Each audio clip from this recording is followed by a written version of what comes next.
할렐루야. 주님의 은혜가 오늘도 여러분 삶 가운데 가득하시기를 주의 이름으로 축원을 드립니다. 예. 사도 바울과 바나바의 1차 선교 여행 일정은 복잡하지는 않습니다. 많은 도시를 다니는 것도 아니고 이제 1차기 때문에 아주 핵심적이고 중요한 지역을 두루 다니면서 복음을 전하고 있고, 지역마다 당도한 동네마다 나름의 특징들을 이렇게 찝어서 우리가 연결을 좀 하고 있죠. 그래서 안디옥이라는 동네에 세워진 이방의 첫 관문이죠. 그리스도인이라고 칭함받게 된 안디옥 교회에서부터 시작을 해서 안디옥 교회가 어떤 교회인지 우리가 또 한번 나눠봤고, 그 안디옥에서 바나바와 바울을 따로 세워서 선교사로 파송을 한 내용. 그래가 사도 바울과 바나바가 선교 일정이 시작되면서 이제 실루기아에서 배를 타고 구브로 섬으로 가게 되죠. 이제 섬의 이름은 구브로. 두 동네가 중요한 동네가 살라미와 바보라는 동네. 이 바보라는 동네에서 바예수와 서기오 바울이라는 총독에 대한 이야기가 있었고, 그래서 그 구브로 섬 바보라는 지역에서 복음이 들어가면서 나타난 역사는 거짓과 가짜가 아주 여지없이 드러나게 된다는 사실을 우리는 확인했습니다. 이게 복음의 능력이죠. 그게 복음의 힘이죠. 파워죠. 그러면서 그 바보에서 구브로 섬에서의 일정을 마치고 버가로 올라갑니다. 배를 타고 버가로 올라가 버가에서 한 가지 중요한 사실이 발견이 되게 되죠. 요한 마가라고 불리는 바나바의 조카가 힘에 겨웠는지 어쨌든 어떤 이유에서 있는지 선교 일정을 중도에 그만두고 돌아가게 됩니다. 그리고 버가에서 선교를 한 것이 아니라 비시디아의 안디옥으로 올라갑니다. 비시디아의 안디옥에 올라가 보니 거기에 역시 회당이 있고 복음을 받아들이는 이와 받아들이지 않는 이들이 나타났는데, 거기서 중요한 것은 기록된 바를 다 이루신 예수 그리스도께서 그 하나님의 말씀 이루신 바를 성취하셨다 해서 it is written을 it is finished 하신 분이다 라고 이야기를 하면서 다 바울이 답답한 마음을 갖습니다. 왜 바울이 회당을 중심으로 먼저 복음을 전했느냐? 이방인들을 만나기가 쉽지 않으니까, 말을 전하고 복음을 전하기가 좀 쉽지 않은 대상이니까 그래도 말이 좀 통하는 자기 동족들을 먼저 만나는 것이냐? 여러분, 이것은 복음 전파 선교의 편리성이라는 전략을 이야기하는 게 아니라, 사도 바울은 이미 구약 성경 39권을 통해서, 여러분께도 제가 누누이 말씀드리지만 제사장 나라와 제9의 공통점이 뭐냐 하면 테마가 한 민족과 모든 민족입니다. 제사장 나라는 한 민족을 통하여 모든 민족을 구원 얻게 하려고 하는 테마고요. 제국이라는 나라는 한 민족이 모든 민족을 지배하여 다스리고 침략하여 노력하는 것이 제국의 의미입니다. 이 같은 제자지만 둘은 완전히 다른 것이죠. 그러나 생각에 있어서는 한 민족, 모든 민족, 한 나라, 모든 나라라는 개념에서는 공통점을 가지고 있어요. 그러나 그 결과는 완전히 다른 것이죠. 잘 보십시오. 바울은 이미 제사장 나라, 그리고 그 제사장 나라가 예수 그리스도를 통하여 시작되는 하나님의 나라에 싹 담겨버린다라는 의미를 이미 정리를 끝냈습니다. 그럼 어떤 의미를 정리한 거냐 하면 명확하게 확인이 된 겁니다. 우리가 먼저 구원을 얻은 특권 계층이 아니라 우리를 먼저 구원해 주시고 우리에게 먼저 복음을 주시고 우리에게 먼저 39권이라는 생명의 말씀, 예수에 대한 말씀을 주신 이유는 바로 우리가 먼저 제사장 나라, 하나님의 나라로서 이 하나님의 말씀이 바로 우리를 통해서 모든 민족이 구원을 얻게 하려고 하는 이 뜻이 이루어졌다라는 겁니다. 그래서 이제 우리는 우리만 믿고 구원을 얻는 것으로 만족하여 거기서 멈추는 것이 아니라 우리를 통해 이루실 하나님의 뜻, 바로 한 민족인 이스라엘을 통해서 이스라엘이 서번, 그러니까 그 섬기는 자, 집사가 되어서 내지는 종이 되어서 이것을 모든 민족에게 전하여 모든 민족을 구원 얻게 하려고 하는 이 구조가 확립이 됐다는 거죠. 완성이 됐다는 거예요. 그래서 그걸 먼저 민족들에게 이해를 시키는 거죠. 알려주는 겁니다. 근데 이 사람들이 얼마나 굳어졌는지 이걸 이해를 못해요. 그냥 자기네만 잘했기 때문에 자기네만 구원 얻고 자기네만 먼저 선택받은 자들이라는 이 선민의식, 특권의식만 가지고 살아가고 있는 거예요. 이건 성경을 몰라도 너무너무 모르는 거죠.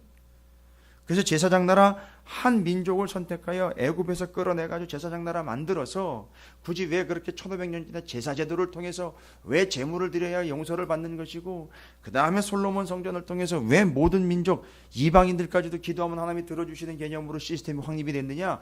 바로 이스라엘을 통해서 열방이 구원을 얻는 통로의 역할, 제사장적 역할을 감당하라고 불러주신 것이 바로 우리의 본분이다라는 걸 자기 민족들에게, 유대인들에게 명확하게 설명을 해주려고 이제 회당을 중심으로 말을 먼저 꺼낸 겁니다. 그러니까 먼저 전략적으로 유대인을 먼저 어떻게 서로 같은 동족이니까 좀 들어주겠지, 이게 아니라 성경이 이미 말씀하고 있는 핵심 진리, 한 민족인 이스라엘이 이미 이 사실의 통로가 되어서 열방을 향하여 나아가는 그 역할을 감당해야 될 때가 되었다라는 걸 이야기하려고 동족들에게 먼저 회당에서 계속 이야기하는데 못 알아듣는 거예요. 전혀 알아듣지 못해. 그러다 보니까 가는 곳마다 반대 세력이 일어나는 거죠. 바울을 심지어는 공격하는 자들도 나타나게 됩니다.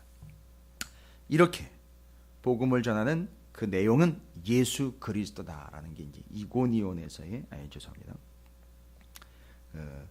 비시디아의 안디옥에서의 그 기록된 바인 이 예수 그리스도께서 이것을 완성하러 오셨다라고 정확하게 동족들에게 이야기하며 모인 사람들에게 복음을 선포합니다. 자, 그러면서 이제 비시디아의 안디옥에서 어디로 넘어가게 되느냐 하면 이고니온이라는 동네로 넘어가게 됩니다. 자, 그럼 여러분께서 이제 기회라고 그랬으니까 쭉 여정을 쭉 연결하시면서 어떤 내용인지 짤막짤막하게 연결을 하시면 윤곽이 쫙 드러나면서 헷갈리지 않고 나름대로 의미가 있겠죠. 이고니온, 이해 맞습니다. 안디옥에서 실루기아에서 배 타고 구브로 섬으로 가서 버가에서 돌아가 버리고 비시디아의 안디옥, 복음의 내용 it is written과 it is finished를 정확하게 동족들에게 전하며 모인 유대인들과 이방인들에게 예수가 어떤 분인지를 정확하게 전달하는 이 복음의 핵심이라는 걸 이야기했고, 자, 거기서도 받아들이는 이와 받아들이지 않는 이들이 있었고요. 거기 비시디아의 안디옥에서 어디로 넘어가는 이고니온으로 넘어갑니다. 오늘 14장 1절부터 7절까지 그 다음 지역인 이고니온이라는 지역입니다. 1절부터 7절까지입니다. 앞에 소개가 되어 있는 비시디아의 안디옥에서의 이야기와는 비교가 안 될 정도로 짧습니다. 그러나 짧지만 핵심 코워드가 있습니다. 핵심 키워드가 있고요. 그게 바로 뭐냐면 3절입니다. 두 사도가 오래 있어 비시디아의 안디옥에서 우르스드라로 넘어왔는데 우르스드라에 참 오래 있었다라고 얘기를 해요. 오래 있었다. 그러니까 이게 오래 있는 동안에 도대체 뭐를 했을까요? 그러면 왜 오래 있었을까요? 왜 오래?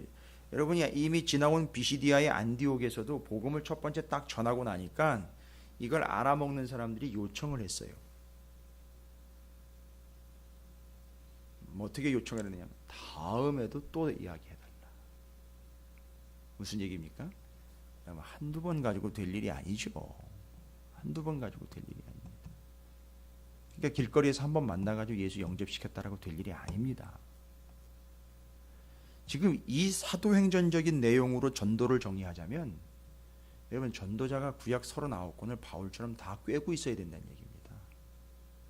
그래서 기록된 바 이 written이 이미 정리가 되어 있고, 그리고 그것이 it is finished 곧 예수 그리스도를 통하여 이게 바로 예수다라는 것을 연결하고 이야기하고 정리할 수 있어야 된다라는 겁니다.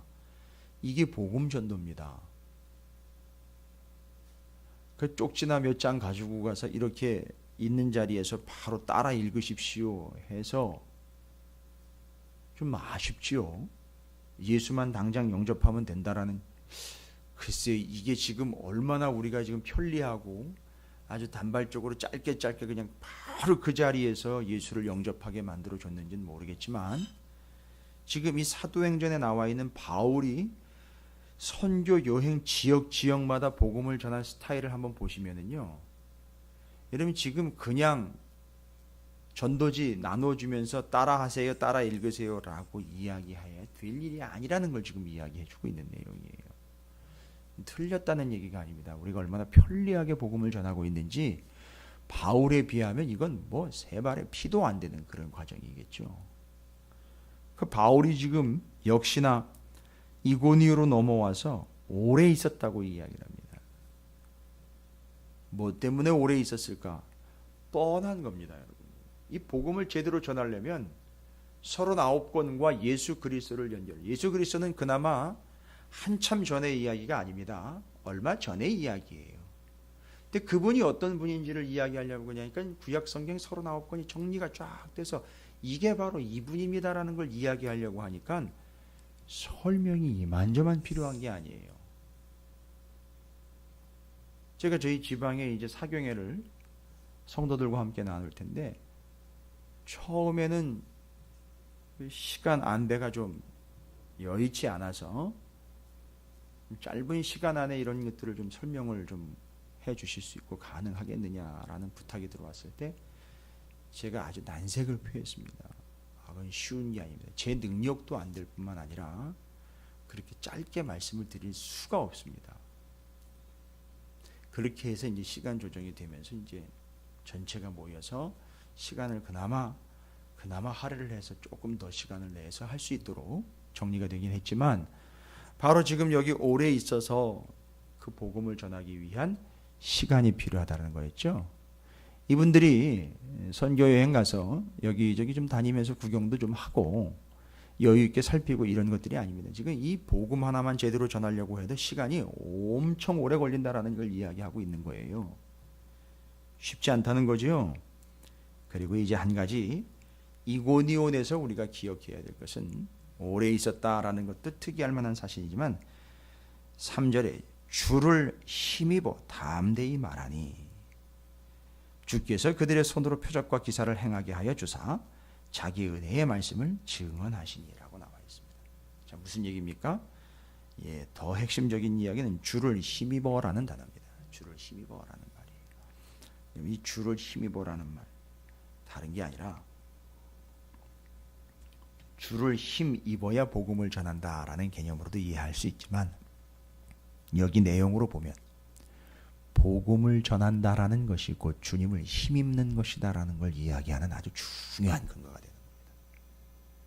여러분 우리가 뭔가 힘이 있어야 뭐 영적인 파워가 있어야 복음을 전하는 것처럼 생각을 하는데요.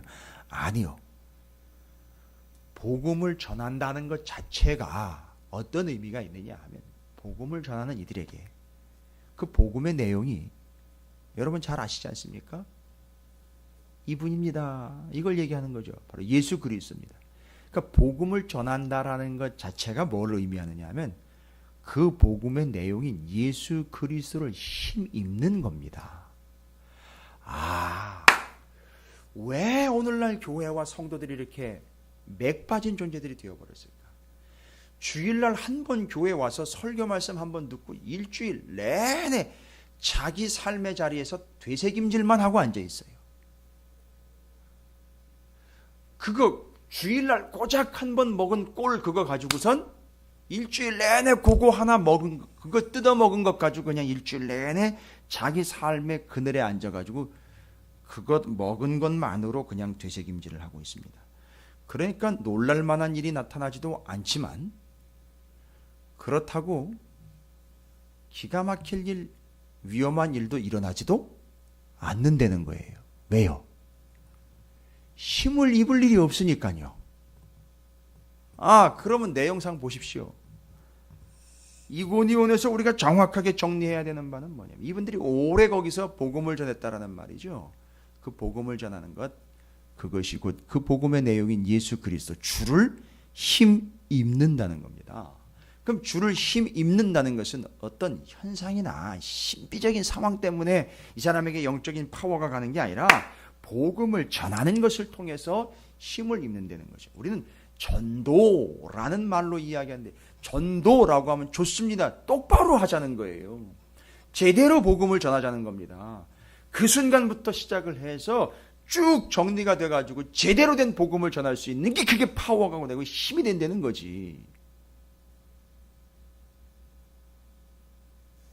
그래서 사도 바울과 그 선교팀 일행이 복음을 전하는 그 예수 그리스도가 어떤 분인지를 전하는 것을 통하여 이들이 힘을 입었다라고 나와 있어요.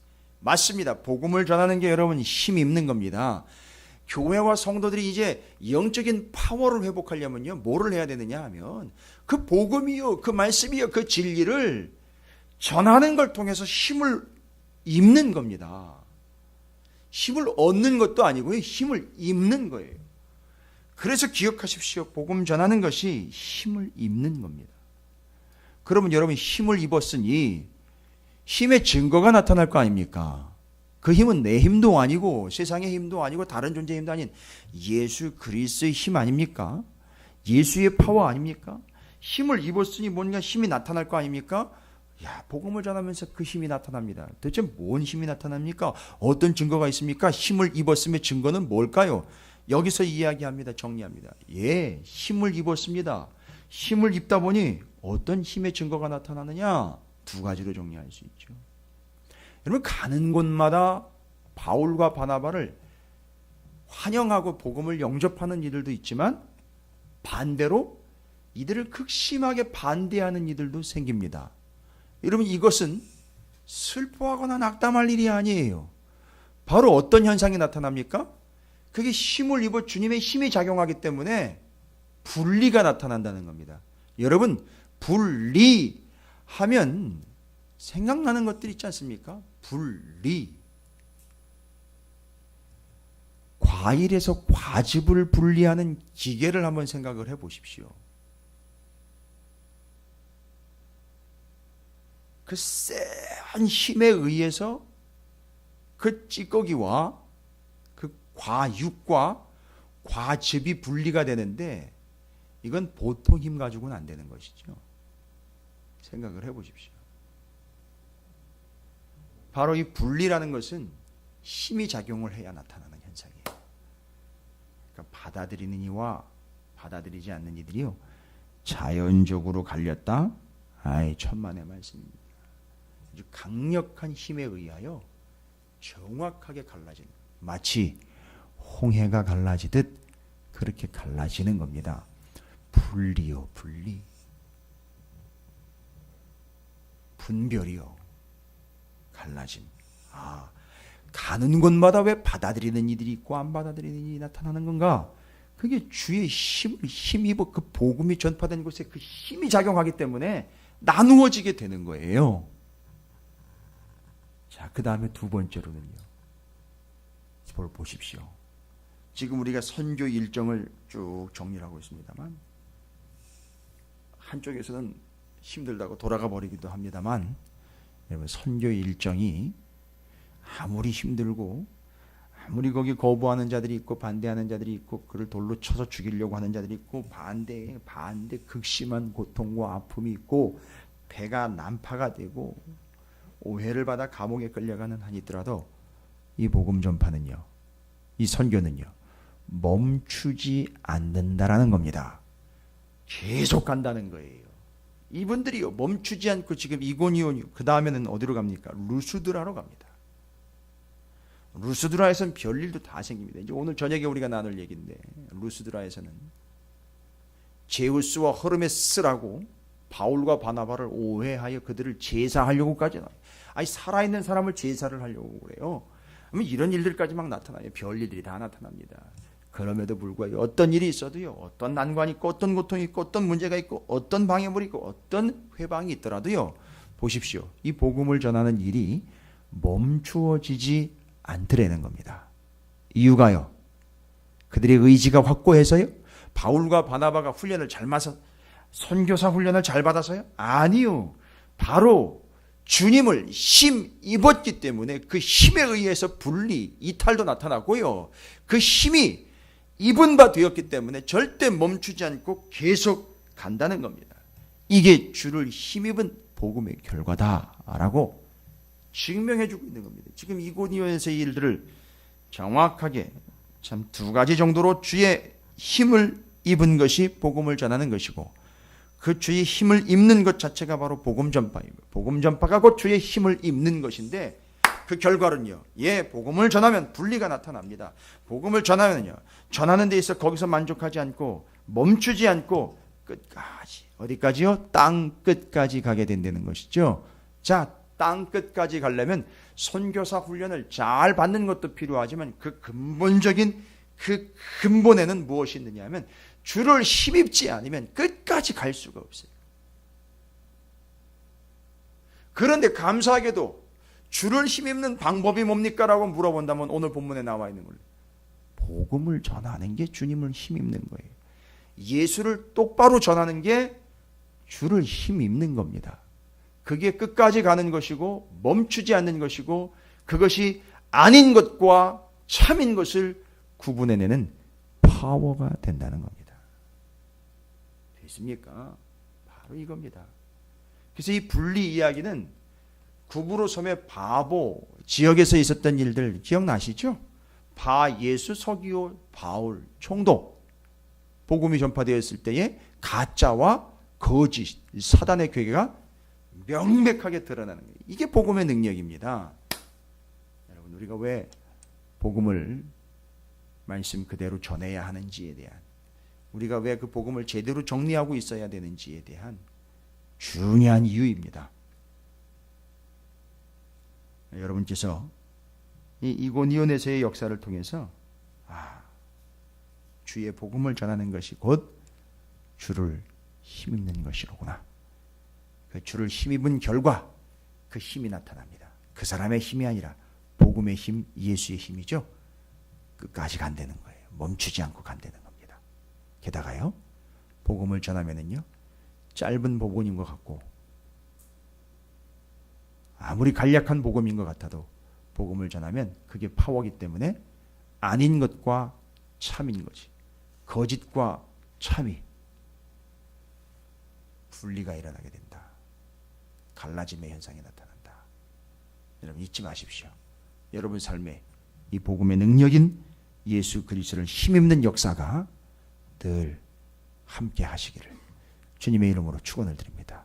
이 힘은 복음을 전할 때에 얻어지게 된다는 사실 잊지 마십시오. 여러분 모두가 다 그 주님을 힘입는 인생, 특별히 오늘 한날이 되시기를 주님의 이름으로 축복합니다. 오늘 말씀 기억하시면서 주님을 힘입는 인생 되겠습니다. 주의 복음을 전하여 끝까지 멈추지 않고, 그리고 이 땅 가운데 무엇이 옳고 그른 건지를 우리가 판단하는 것이 아니라 복음이 결국 아닌 것과 참인 것들을 분리시키며 나누게 될 것이라는 그 복음의 능력을 의지하며 복음 전하는 삶을 살겠습니다. 주를 힘입겠습니다. 주의 이름을 크게 한번 부르시고 통성으로 기도합니다. 기도하겠습니다.